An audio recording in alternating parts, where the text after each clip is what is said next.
Assalamu alaikum students. Chapter number 5, finally we are on the last topic.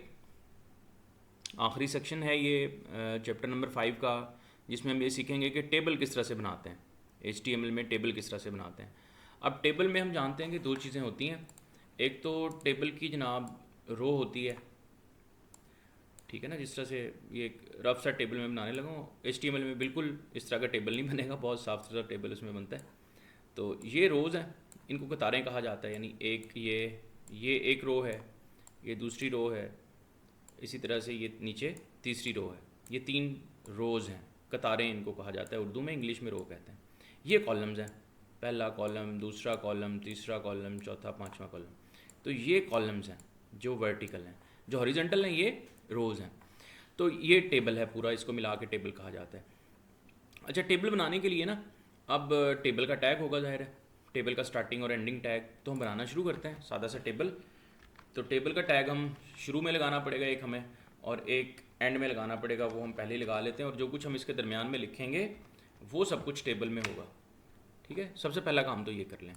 उसके बाद क्या करना है, फिर आपने बताना है कि टेबल में रोज़ कितनी है। टेबल रो के बारे में बताना है। TR का टैग होता है टेबल रो के बारे में। टेबल रो हम लिखते हैं TR का टैग।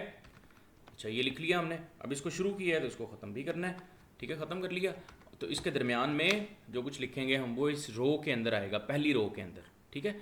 तो ये एक रो के लिए एक TR का टैग होता है। टेबल रो, नई रो ऐड करनी है तो TR का टैग दोबारा से हम नीचे लगाएंगे और उसको बंद करेंगे। अच्छा, अब इस रो के अंदर हमने लिखना क्या है, टेबल हेडिंग। यानी सबसे पहले जो ऊपर होता है टेबल में, पहली जो रो होती है वो हेडिंग से होती है ना, उसमें हेडिंग होती हैं, ठीक है। तो हम हेडिंग इसको बताते हैं जनाब। टेबल हेडिंग के लिए TH का टैग है। पहली हेडिंग क्या होगी, पहली हेडिंग हम इसको बता देते हैं। पहली हेडिंग होगी जनाब बच्चे के लेट से रोल नंबर, ठीक है। ये पहली हेडिंग है। तो हेडिंग का टैग अगर आपने शुरू किया है तो उसको बंद भी करना है। तो इतना करने से क्या होगा, देखें, अगर हम अपने उसी वेब पेज को खोल लें, मेरे पास ये लिंक में पड़ा हुआ है, आपने वहाँ से खोलना है उसको। अच्छा खैर, ये करने से क्या होगा, टेबल की एक हेडिंग लग गई है, ठीक है, पहली हेडिंग। अब आपने अगर और कॉलम ऐड करने हैं तो आपने नई एक टेबल हेडिंग का टैग ऊपर लिख लें या नीचे लिख लें, इसको इसके साथ ही लिख लें, जहाँ भी लिखना है आपने, इससे फ़र्क नहीं पड़ेगा। TH, और आगे दूसरी हेडिंग हम देना चाह रहे हैं नाम के नाम, नेम, बच्चे का नेम हमने बताना है। TH का टैग बंद कर लें। ओके, अब देखें तो 2 कॉलम बन चुके होंगे पहली रो में, रोल नंबर और उसके साथ नेम भी है।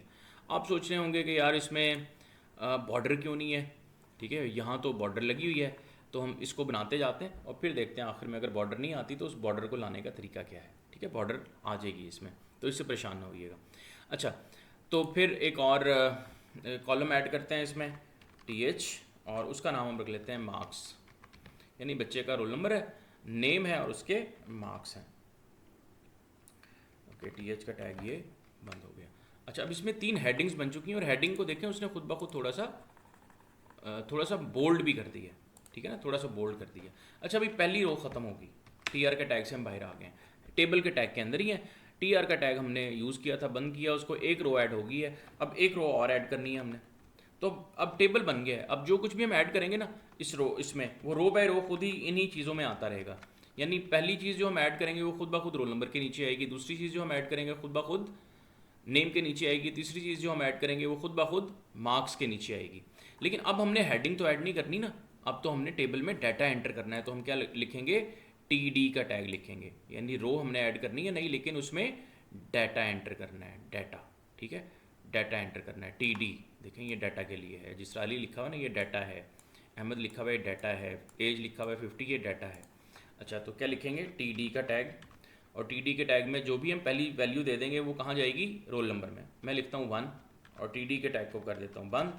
तो 1 जो है ना वो रोल नंबर के नीचे लिखा हुआ होगा, 1 रोल नंबर के नीचे लिखा हुआ है। इसी तरह से अगर अगली हेडिंग में इसको देता हूँ और इसमें मैं नाम लिख देता हूँ, लेट से आदिल, और इसको मैं बंद कर देता हूँ TD के टैग को।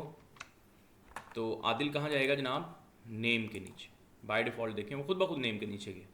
फिर एक और हम डाटा दे देते हैं, मार्क्स दे देते हैं आदिल के 76, और TD कर देते हैं यानी डाटा हमने एक और ऐड करना है। देखिए मार्क्स के नीचे 76 आ गया। अच्छा जी, अब ये जो आउटपुट आ रही है, अगर इसको गौर से देखें तो ये कुछ इस तरह से आउटपुट हमें नज़र आ रही है, लेकिन जो टेबल होता है उसमें तो बॉर्डर भी होनी चाहिए ना, तो हम टेबल के साथ ही बॉर्डर का टैग यूज़ कर सकते हैं इस काम को करने के लिए। बाय द वे CSS एक चीज़ होती है, वो इस्तेमाल होती है नॉर्मली, ठीक है, लेकिन टेबल के अंदर भी हम बॉर्डर का टैग यूज़ करके बॉर्डर लगा सकते हैं। इसको अगर मैं 1 कर दूँ तो ये इसके गिर्द एक बॉर्डर लगा देगा, सादा सी एक बॉर्डर लग जाएगी। अब देखें ये बॉर्डर लग गई है, अब ये डब्बे में आ गया, रोल नंबर अलहदा, नेम अलहदा, मार्क्स अलहदा, अब ज़रा साफ़ सुथरा सा लग रहा है। अब अगर हम नई एक रो ऐड करना चाह रहे हैं इसमें, तो नई रो ऐड कर सकते हैं TR के टैग से, और उसमें हम डाटा भी डाल सकते हैं। TD हम एक और डाटा डालना चाह रहे हैं, रोल नंबर उसका 2। पहला जो हम डाटा आइटम डालेंगे वो जाएगा पहले कॉलम में, उसके बाद मैं नाम दे देता हूँ, नेम इज़ नजफ़, और लेट से ज़ाहिर है ये दूसरा कॉलम है तो हमें TD दोबारा से लगाना पड़ेगा, और फिर इस TD को बंद भी करना है, क्योंकि ये एक एक कॉलम के लिए ना, एक एक सेल के लिए एक एक डाटा आइटम होती है, तो टेबल डाटा असल में TD stands for table data. Okay, फिर हम इसके मार्क्स दे देते हैं 89, और इसके बाद इसको बंद कर देते हैं, और उसके बाद क्योंकि एक रो थी तो रो को भी बंद करना है TR से, and so okay, so there is another row added. तो इस तरह से हम नई रोज़ ऐड कर सकते हैं, नए कॉलम ऐड करने हो हम ऊपर हेडिंग में ऐड कर सकते हैं।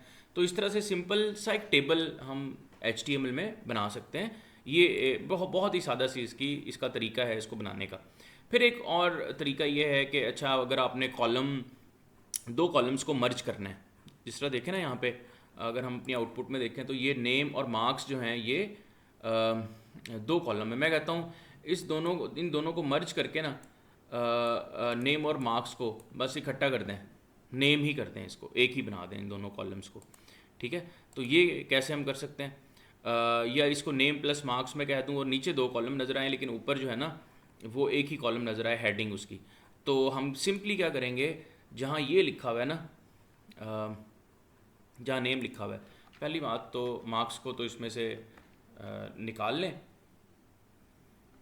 ठीक है, मार्क्स को निकाल लें, और मैं चाहता हूँ नेम एंड मार्क्स में एक ही कॉलम बनाता हूँ इसके नाम से। तो इसके साथ हमने क्या करना है, यहाँ जनाब जब हम हेडिंग देंगे, हेडिंग देते हुए हमने इसको क्या बताना है कि इसका जो कॉलम स्पैन है ये दो कॉलम्स के बराबर है, ये एक हेडिंग दो कॉलम्स को कैरी कर रही होगी। तो यहाँ हमने सिंपली ये बताना है column span is equal to 2, is equal to 2, ये लिख देना है।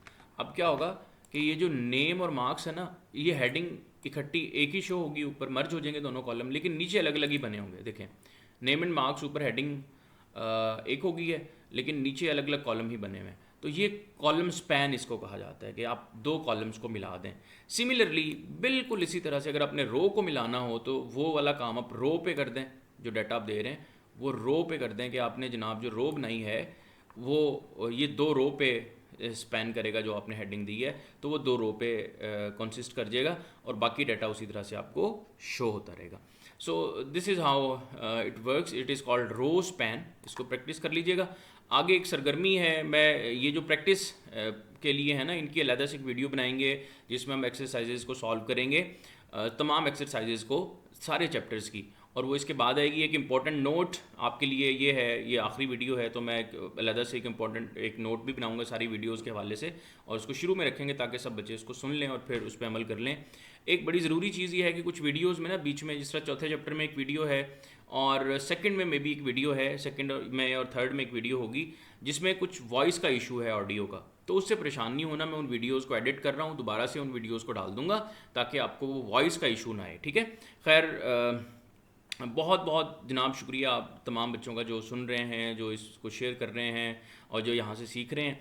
तो हमने चैप्टर नंबर 5 को ख़त्म कर लिया है। ये यहाँ पे हमारा सिलेबस ख़त्म हो जाएगा। फिर इसकी एक्सरसाइज है, बहुत मज़े की एक्सरसाइज है। मैं इस तमाम एक्सरसाइज को अलहदा से एक वीडियो बना के उसमें सॉल्व करेंगे सारी एक्सरसाइज को चैप्टर बाय चैप्टर।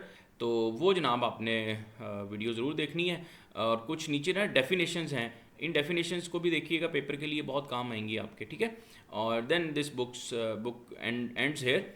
हम मिलते रहेंगे। अगली जो वीडियोस होंगी हमारी वो 10th क्लास की, फिर 11th की, 12th की, और उसके बाद फाइनली BS कंप्यूटर साइंस के कोर्सेज जो होते हैं उनकी वीडियोस भी अलग से एक प्लेलिस्ट में आ रही होंगी।